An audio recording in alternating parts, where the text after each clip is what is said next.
আপনি মাংসগুলো উঠাই নেন, আর ওই যে লাল গেটটা দেখতেছেন না, ওইখানে যান, আরো মাংস দিবে।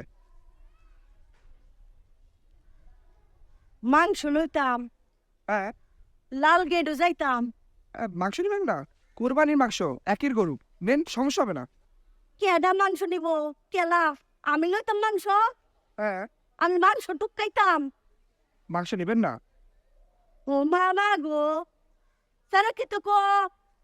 এই, আমি কি তা মাংস টুকাই না বেরি? তুই কি তা আমার ফইন নি বেরি মনে করছস? মাংস টুকাই না বেটটা না আমার তেরা বেশভূষা রে। এই তুলা, আমি যেই কুরবানি দিছি, যেই গরু আমার স্বামী গরু কুরবানি দিছে কিনছে, কত টাকা দিয়ে কিনছে এটা তুই জানোস নি? জানোস না?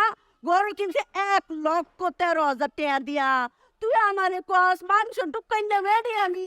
এছাড়া ওখানে রয়েছি যে ফইনি টুকাইতাম, ফইনি করে হাইদা হাইদা মাংস দেওয়ার লিগে এদিকে আমি খারাই রয়েছি, আর তুই আমার কাছে মাংস টুকাইতে পারি? এই তোর বাপ মা কুড়ো, এই তোর বাপ মা কই টিয়ানা দে, তোর বাপ মা ধরো তোর কান্ডা দইনা লয়ে যাইবাম। আমার গরু যদি তুই দেখতে তোর মতো ফুলা আজ্ঞা উত্তা দিতি, বুঝছস? এই এফলা পড়াশোনা কিতা?